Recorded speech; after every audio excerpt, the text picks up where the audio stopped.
pleased to be joined in the downtown den by David Morris, Member of Parliament for Morecambe and Lunesdale. Really pleased to have you here, David. Thank you, Simon. It's a pleasure to be here. Thank you. And congratulations on the birth of your young daughter as well. I hope Emma's okay too, your good wife.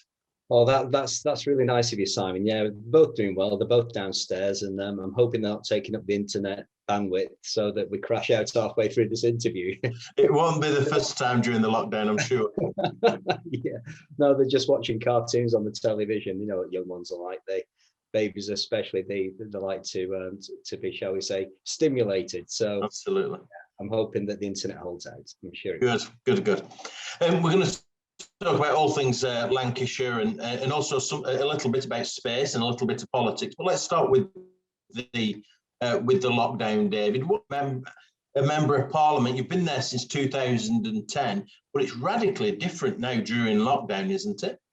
Oh, I think it is, Simon. I think, since 2010, we've seen some radical changes in Parliament. It's not just this, but this has completely turned it on its head. When it first, when the pandemic, it was becoming apparent that we couldn't operate in Westminster. It's not just the MPs, it's the staff, it's Whitehall itself, everyone's working from home. This kind of technology that we're utilising now, although it was around, it was in its, I won't say infancy, but it was in its infancy of being used.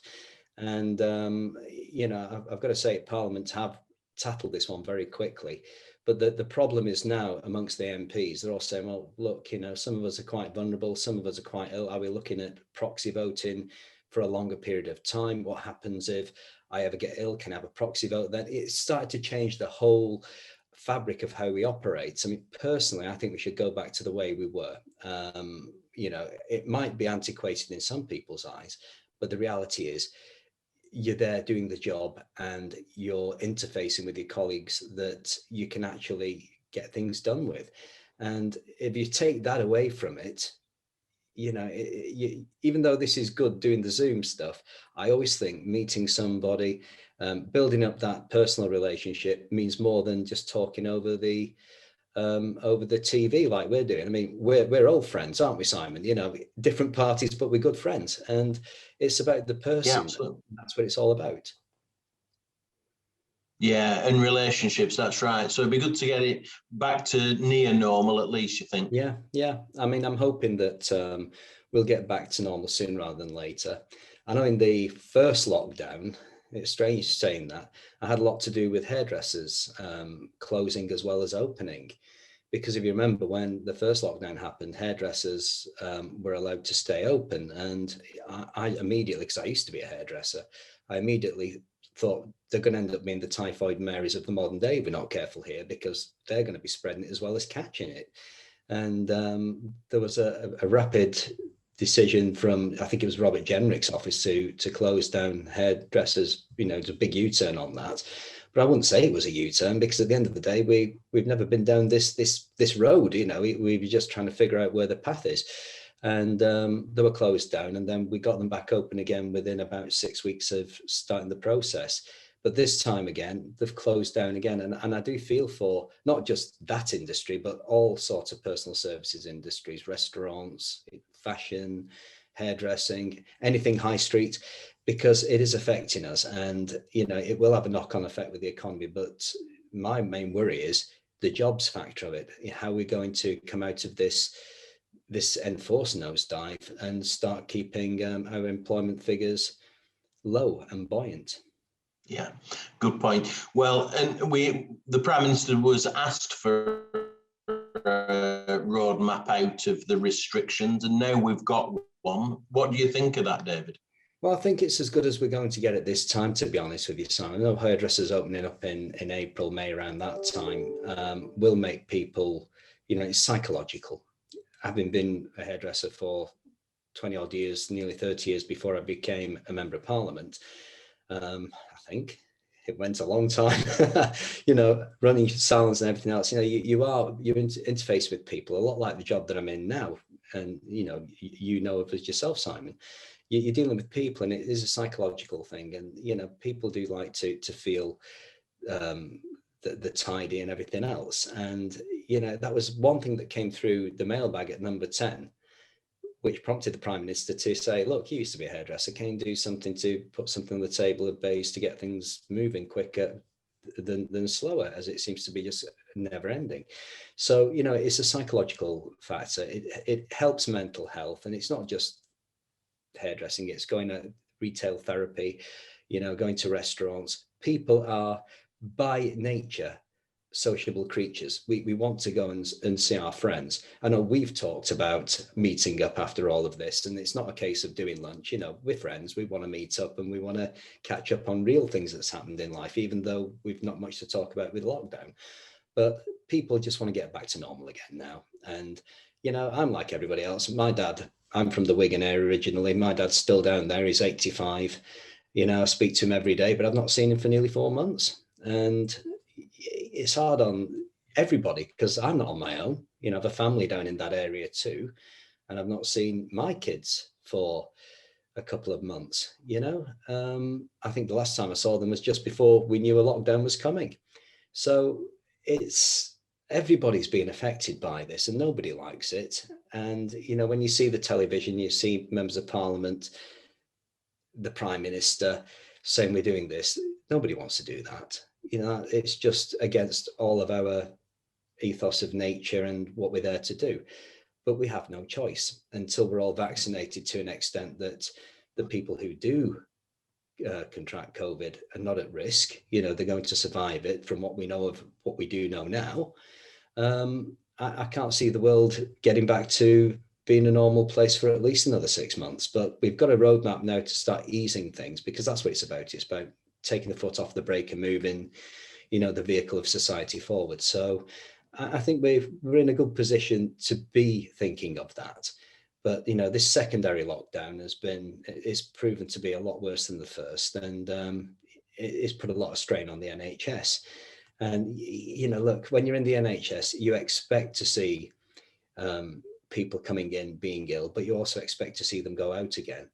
And you've got a lot of people going in hospital and dying, and that's got to play something on the mental health of the people who work in hospitals. So I think we should be looking at doing something for the doctors, nurses, the medical health professionals that have endured this, because it's got to affect them in some way. And more to the point, it's absolutely heartbreaking. So, you know, I know, talking to my local trust, this is a problem. And it's a problem that needs to be addressed. And I think government should be looking at that when we're in a position to do so. That's a really good take on the situation, David. And just moving on to onto the All Party Parliamentary Group, you are the chairman of this new body. Some people watching this won't be familiar with all party parliamentary groups, APPGs as they're called, but they can be really effective in pressing government and others to take action and tackle the issues that they set up to do. You're right there. And, you know, a lot of people, I'll say it like it is to your viewers, a lot of people call an APPG a talking shop, but that's a good thing, because we're talking to one another cross-party. It's all parliamentary party group, or all party parliamentary group, whichever way you want to put it, is one of those. But the reality is that we're actually talking to one another and conversing. And, you know, in politics, I know that a lot of your viewers will be watching this and they'll see the yaboo of it all, and, you know, the nitpicking and the stuff that infuriate the party politicos and all that. But most people out there couldn't care less. They just want things to be done. And this is the best form of doing it, because we're not in an adversary position. We're in a position of, look, we have a problem in our area or our interest. How do we actually get together and solve this? Who do we lobby to solve this? Who do we go to in government that can make a difference to actually sort this problem out that we're encountering? And that's really what it's about. And the APPG for Lancashire, it's about levelling up investment. It's not just the north of England. You've heard a lot about the levelling up of the north of England. And I think we would have seen a lot more going on if it hadn't been for COVID, which is, you know, it's commonsensical and inevitable that statement bears its own sort of fact. But we've got to be in a position where that when lockdown does ease, you know, Lancashire's going to get its fair share. You know, I'm just pulling this out of thin air because I'm the member of Parliament for here. There's a lot of publicity over the Eden project. I've been working behind the scenes with the Treasury and with communities and with Eden and with the local educational establishments, the public. I mean, nobody here is against it. Businesses. it's bringing everyone together on that score, then going into Parliament. And it's not just myself that's going to benefit from it, being the MP for Morecambe. You know, it's going to benefit the MP for Lancaster next door, who's a Labour MP. It's going to benefit Liberal Democrat MP who's in Cumbria, who's next door to me that way. There's another Conservative MP in Yorkshire, you know, we're hemmed in here. So you can see, even in just that small area, it will benefit the whole region. It's an apolitical issue. And that's really where we should be aiming, you know, the APPG for Lancashire. It's getting the best deal possible for Lancashire itself. And I'm really excited by it. And, you know, my co-chair is a Labour MP who we know and love, Rosie. So, you know, she's going to help me any way she can, and she will do it very, very effectively. You know, I was really excited she's a friend, but I'm excited to be working with her as well. And we've got Sir Lindsay Hoyle, the Speaker of the House of Commons, as the honorary president. That's quite unprecedented, isn't it? Well, it is. It's very unprecedented. I wasn't going to mention that, Simon, but thanks for bringing it up. Yeah, we've got Nigel Evans as well, the Deputy Speaker. Again, different parties, but they're very good friends. We're all good friends. I mean, Nigel's my flatmate. You know, that's my credibility shot there and then, isn't it? He's my flatmate and I love him to bits, but he's very close with Lindsay.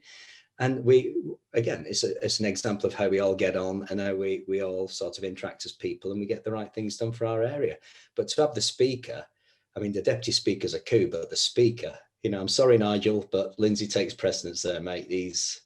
That's a real good one. And, you know, to have Lindsay on board, it's not just an accolade for the Lancashire group, but it just shows how effective APPGs can actually be. It's a formidable team in Parliament fighting for the county, I think. Yeah, it is. It is. I agree. And we touched upon, I don't know what my bandwidth's like on this computer. I've been having difficulties, so I apologise if that's affecting the conversation. But we talked about Lancashire economy. I mean, really crucial time for it to get underway. A beautiful county for those that don't know, but also very strong in manufacturing. Yes, very strong. Always has been. You know, the Industrial Revolution started from here. You know, we've still got, again, pulling without wanting to go right down the list of businesses and lose one out, just out of thin air. You know, we've got BAE Systems here, which is a major defence contractor, as we all know, and has been historically. So you have submarines in Barrow, planes in Samlesbury and in Wharton. They employ not just lots of people, but skilled, highly skilled people that have come in from other areas, settled in Lancashire, bringing more to the economy.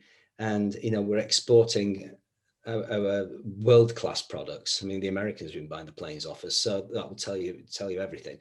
You know, in defence circles, the north of England, Lancashire, this region, you know, we can't get much better. We've got Rolls-Royce in Barnoldswick, just another one off the top of my head. So, you know, that's just showing what kind of businesses are in this area that are actually not just employing people, but putting more back into the community and skills and for further educational, you know, for the future that our youngsters here, you know, not just taking on the new employees, but also training them up so they can take those skills elsewhere if they choose to do so.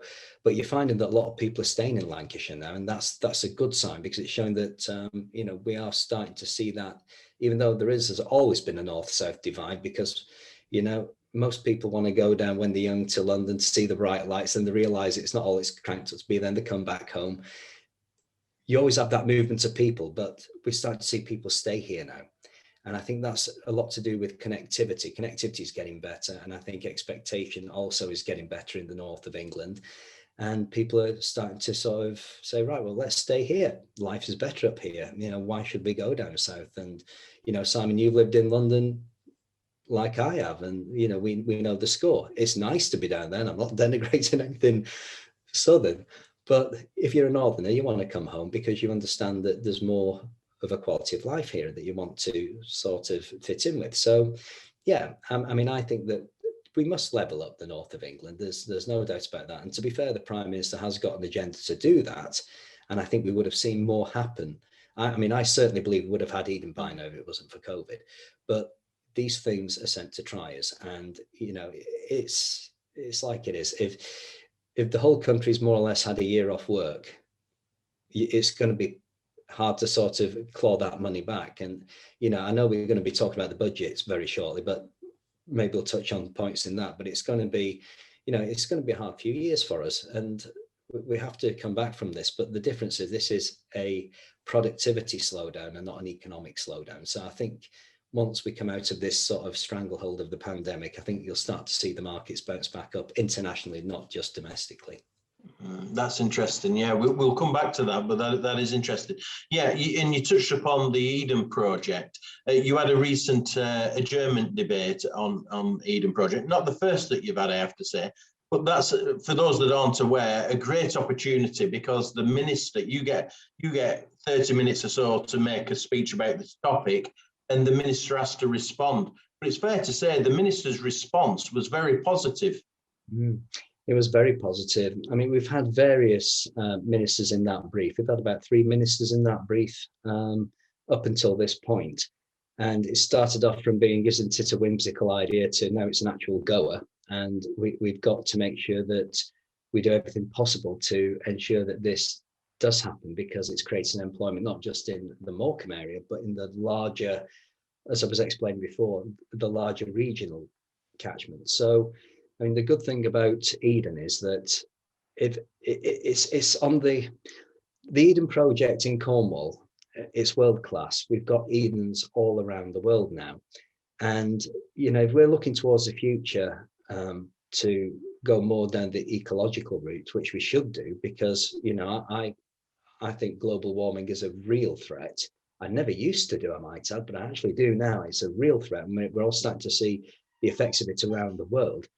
And being a member of Parliament, you see, you get lobbied by not just the groups there, but that you actually get taken to see the effects of it. It's frightening. And the green collar workers, as we're hoping it to be termed, the planet's the most important thing that we have, and we all live on it. So let's look after it. And I think that's going to be a huge industry in the future. And Eden's on the forefront of that before anybody else.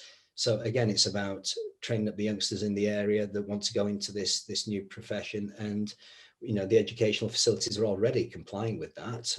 Morecambe and Lancaster College have actually got a class going now to train up the youngsters for when the Eden project comes, but not just this Eden, the ones around the world.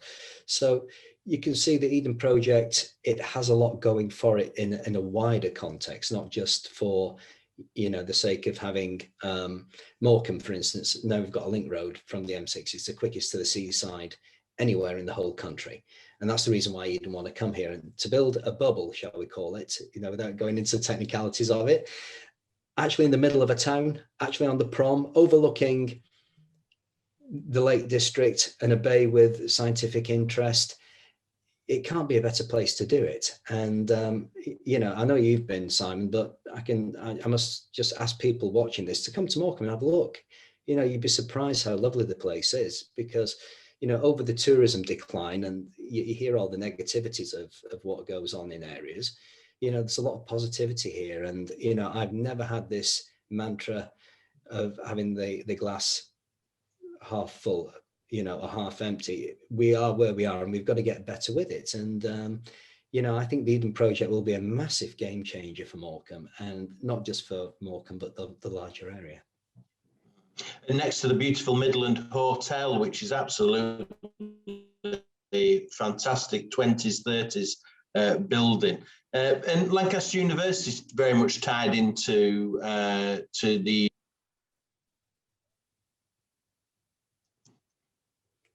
I was just saying, David, Lancaster University is tied into the Eden project as well? Oh, very much so. And Sue Black, who's been a very, very big help, Professor Sue Black at the university, she's just been put into the Lords, which is great.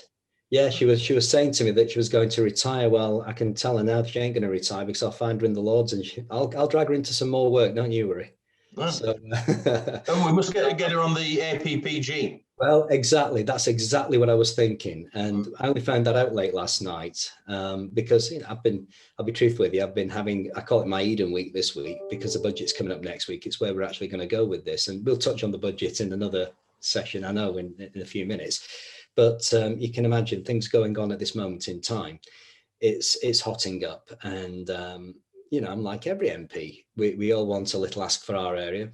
Mine happens to be a very big ask. But the reality is, we're further down the line, as I would like to call it, with a shovel-ready project that's going to transform an area. So we just have to find out what funding mechanism we can actually apply for to get the bulldozers in. Yeah, well, good luck with that, and anything I can do, I certainly will. Turning to the budget, David, what are you expecting? It's next week, 3rd of March, isn't it? What do you think we'll see? Well, I know people watching this will be thinking, oh, you must know what's going on behind closed doors. I don't know anything. I know as much as everybody else. That's the reality, because, when a budget comes along, there's things that get leaked out into the press. We know that goes on, but the things that you would normally expect that won't have any sensitivities with particular markets. But the budget itself is completely tied down so that nothing comes out, because obviously it can affect the way that markets work in this country and abroad.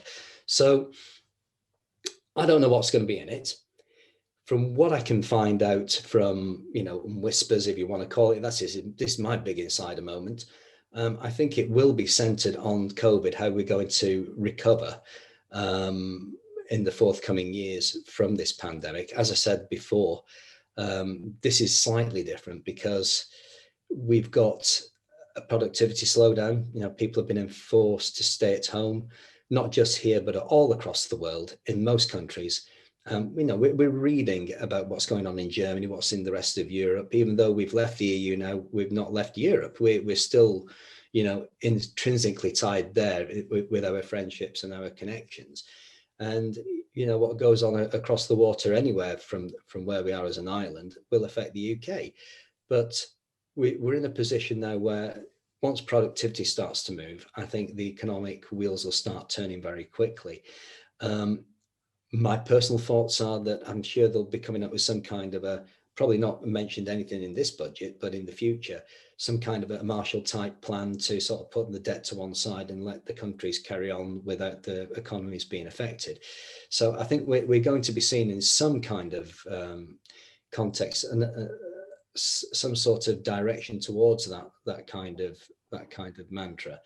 But I think what Rishi Sunak's going to do is talk about what we're going to do in the short term to try and get the deficit down, because it's gone up. There's no way around it. It's had to. And if the UK wasn't in a stronger position before this happened, we'd be in dire straits now. We don't want to end up being back where we were when we had an economic collapse, which was totally different than this over 10 years ago.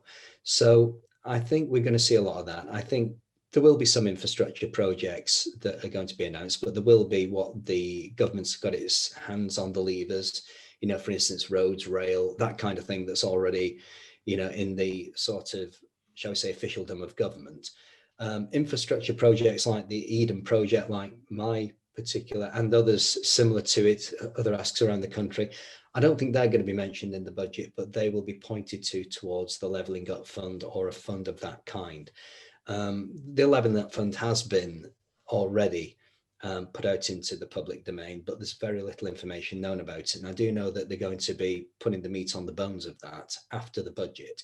So, I think that it's capped at 20 million. That was one thing I did find out about 2 months ago, but I kept quiet on it because it was sensitive. And I'm hoping that 20 million will go to the Eden project. The MPs do actually have a say in what the Levelling Up Fund can be spent on. And I'm just saying it straight before everybody, and have been before this programme. I want it all to go to Eden, because I'm all for giving a man a fishing rod and teaching him how to fish and keep giving him a handout. And I think that if Eden comes along, with us being so close to the M6 and all the infrastructure, we've even got a railway terminus that ends 200 yards from where the bubble's going up. We can get people into Morecambe, we can get classrooms from a catchment of 2 hours drive all the way around from anywhere from, the borders of Scotland down to Stoke-on-Trent over to the East Coast. We've got a bigger catchment area than the Eden Project in Cornwall. So every school will be coming to the Eden Project, and that in itself, as we would say, is bread and butter economics. People will be coming in, youngsters will be coming in, spending in the area. And that's before we even start going down the line of the educational facilities and all of the, the wider supply chain that Eden will provide for us. So that's just my little, I'm sorry for sounding like I'm Eden-centric. I shouldn't really apologise for that because I'm the MP for Morecambe, but you can see where I'm coming from in the context of talking about the APPG. I'm using this as an example, purely and simply because I'm so close to it, and it's so far advanced that we can use this as an example for other projects, for other members across parties in the APPG. For championing your constituency, and that's all credit to you. Particular regeneration, you mentioned the link road, the sea defences. I think in time you'll be Eden as well, and that benefits the whole region from Eden. We've got the elections coming up in May. Will there be a Boris bounce for the vaccination programme? Will that help? Well, I like to sort of, I don't want to come across as an MP. I know I might be wearing a cravat. That's for an operation reasons before anybody starts. I've got to wear, just can't wear a tie anymore. But I'm sat in my film set office, as I call it, with the parliamentary curtains with a cravat on, and trying to not talk like a politician. That's very hard to do. But I looked at a video last night that was released from Number 10 about the vaccine. And I found it very informative, and it was 3.5 minutes long, and there was nothing political in it. Why should there be? Because it's about the vaccine. And, I was very impressed by that. I was very impressed by it. And I always tend to think, what are people thinking out there? And I know, having been at home for the majority since the first lockdown, that people don't care out there.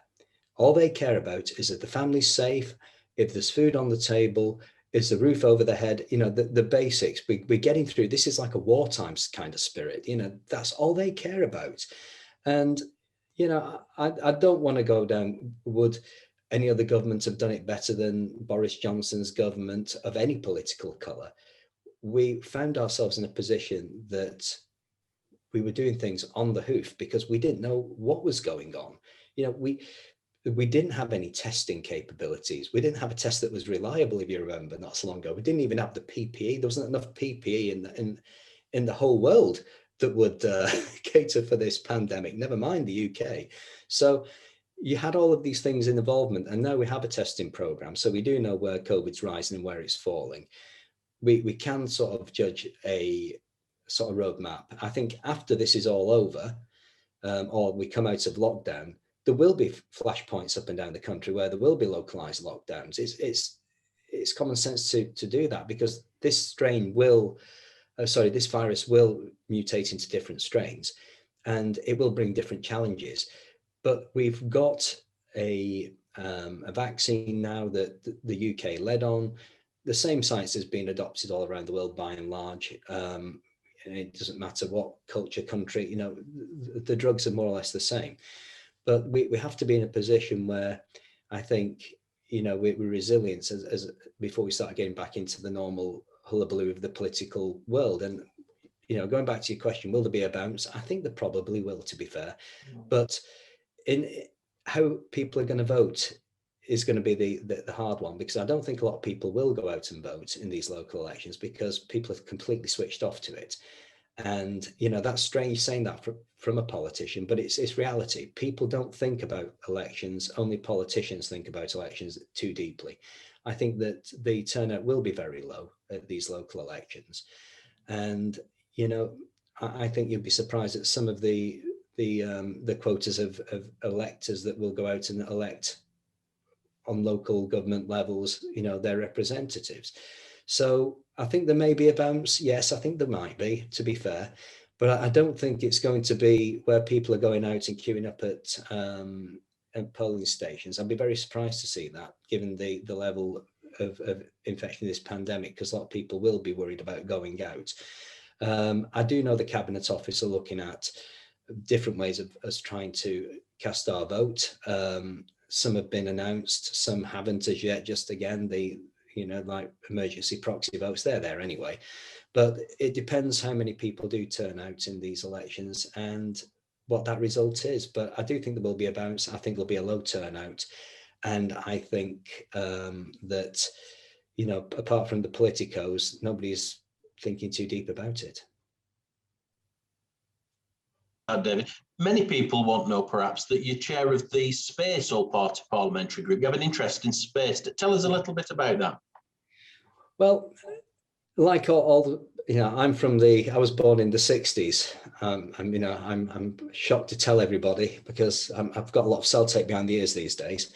But I was into the space rockets. I was into man on the moon. I was into all that, like all kids are. And, I've had this thing about space since I was a child, a real big interest in it. And when I became an MP, I was very surprised to find out there was a space APPG. And it was very well attended. Anyway, over the years, I became the chairman of the Space APPG. I think I'm the longest serving one, actually. I think I've been around for about 7, going into my 8th year. And a lot of the countries, especially in Europe, we have this interparliamentary conference every year. We also have ESA, which people think is to do with the EU. It's completely separate from the EU. ESA is the European Space Agency. We have a spaceport. It's in French Guiana, in Kourou, and we do send up rockets from there with our partners in the European Space Agency, and we actually do make most of the satellites that are flying around above us. And when people say, "Oh, you're the chair of the Space APPG," I always laugh about it and say, "Yes, the Space Cadet to Parliament, rah, rah, rah." And then I drill down into what it actually does mean. I mean, we're talking now with this technology. This is being bounced off a satellite and coming back down to many homes all across the country that are tuning into this. Your internet, it all has a bearance on what goes up and comes down. Your sat navs on your cars, your smartphones, your smart roads that we're even looking at, how your power is actually delivered to your house and the surges of that. People don't realize just what happens. And it's not about putting man on the moon and all the sexy stuff like that in the space industry. It's all about our satellite capabilities, our telecommunication capabilities. I can give you an example. I mean, it's no big secret. I very, very, very rarely rebel against my party. In fact, the only time I ever have done knowingly was when we had a debate on Huawei. Now, the fact remains, if you took Huawei out of BT right now, there'd be no BT left in it. That's the truth of it. But going down into further stages of, into 4G, 5G, 6G, and whatever will come after that, we have to have an infrastructure upgrade. And Huawei, there's a big question mark over the impartiality of the intelligence services that employ Huawei. So that's a nice way of putting it. And I did rebel on that. And I'm not the kind of a chap who sits back on the bench and says, "Well, I've rebelled on that, aren't I clever?" It really affected me. I don't like rebelling. I think the big picture of what we're trying to do. So I knew there was a company that was in the American bankruptcy course. It was actually co-owned by the UK and America. But for various reasons, it ended up in this insolvency situation. And cutting a very, very long story short, which would be like, there'd be a novel in it if I told you. We'd be still talking tomorrow morning about this. Put together a deal that was passed down through various forms of government, actually landing on the PM's desk. And we bought this company called OneWeb for £500 million, which anybody watching this will say that's mind-blowing, which it is. It's a huge amount of money, but in space terms, it's very little. And we bought this satellite company that produces 2 satellites a day. We put them on a canister on top of a Soyuz rocket. That just shows that the space industry is quite apolitical. And we send them into orbit, in low Earth orbit, and that's negated in a very large way our dependency on infrastructure upgrades with Huawei. So, this is an example of how politics can actually work and be positive for the good of all of us. And, you know, the good thing is about OneWeb now, without wanting to sound like a cheerleader for them, this is just one very successful company that's emerged out of many in the country. OneWeb have actually got people now investing in them that actually turned it down when it was in insolvency. And I think off the top of my head, it was 500 million that was paid into the kitty for it. It's now got order books bulging at 2 billion. So it's already making a profit. The first rocket went up at the end of last year. So you can see where we're going with this. I think the Prime Minister has got this quite rightly. He gets it, that the UK has always had the best scientists, the best research and development. You know, we're very fastidious. We got the vaccine to market very quickly. That was UK research. That shows how good we are at this kind of thing. But it's been lacking over literally decades. And I think the way out of this pandemic economically is with research and development and intellectual property. You know, and that could span all across, not just things that I'm talking about, but even in the creative arts. You know, we produce the best rock music. I mean, the Beatles, just off the top of my head, from the north of England. You know, there's another reason why the north is still the best.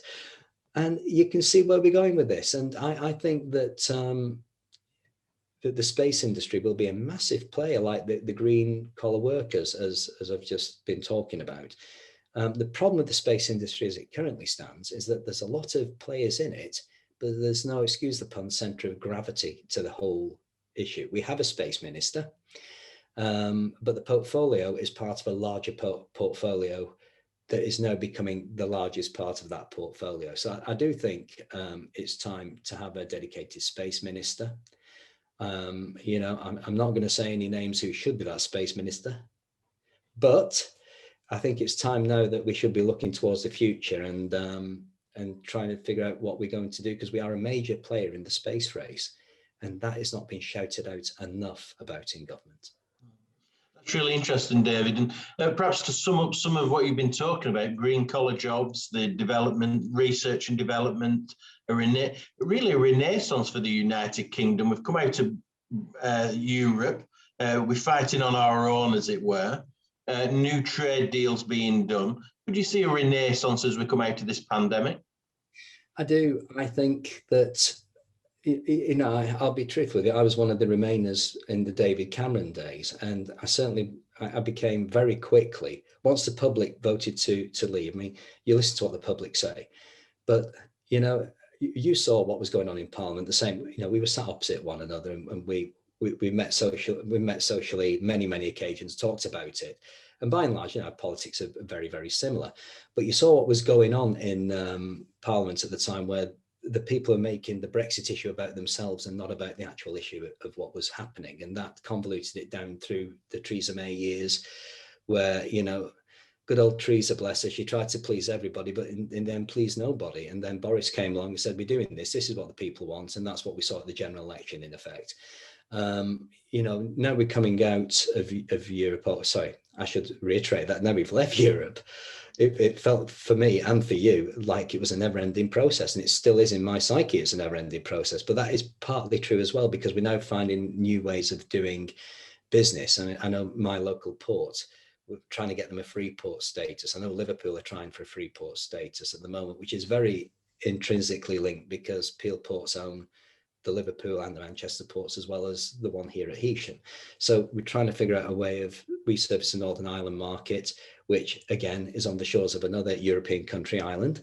So we've got to start working out how we're going to work together in this new configuration. And you know, the UK, there's the Hendy report about connectivity, about tunnels under from Heysham all the way over to the Isle of Man and the roundabout. Personally, I'm not convinced about that, but it would be nice to see it. It's very ambitious, but we're looking at how we see how we're thinking outside of the box, aren't we? And that's good. And I like seeing that, because that's what keeps us fresh as a nation. And I do think that the future has a lot to offer for the UK. And I'm not one of those, even though I was one of them that wanted to come out of Europe, and I didn't like the way that Europe behaved towards us, especially in the Theresa May years, because I think we would have had the deal done if it would have been a little harder. but the domestic politics of the UK were quite dysfunctional at that time. So even if we were a little harder, I don't think we would have got that through in any case, because there was all sorts of weird stuff going on, if you remember. And, it wasn't just in the EU, it was in the political party sphere all across. It was just bizarre what was happening. And I'm glad to say that's calmed down to a large extent now. And, the British people don't like too much disruption on that scale. And I think we're getting back down to a level of normality and a level of common sense. And, the grown-ups around the table are realizing that, yes, we're not literally an island, as the old saying goes. We are part of a bigger picture here, and we've a lot to offer. And I'm all for trading with America as well. I'm all for trading for Europe, and I'm all for trading with China. I'm open in saying that. I'm not, even though I'm against Huawei, I'm not anti-Chinese, far from it. We've got markets that we can tap into with our expertise, with our goods, with our services that can surpass any other market in the world. And, that's what made us supposedly Great Britain in the first place. And we're just going to find our mojo again and make sure that we push it forward to the future. And I think we're finding our mojo very quickly. Well said, David. Let me finish there, but it's been a real pleasure talking with you. Really refreshing, actually, and a real tour of force around Lancashire and way beyond that. So thanks for joining us. I'm sure we'll meet up again in more ordinary times as well. And thank you very much. It's absolutely my pleasure. I can't wait to see you again, Simon, in the social capacity. You look after yourself, and everybody out there, keep safe. And it's not been good for us all. Everyone accepts that, but better times are ahead. Great. Thank you. Thank you.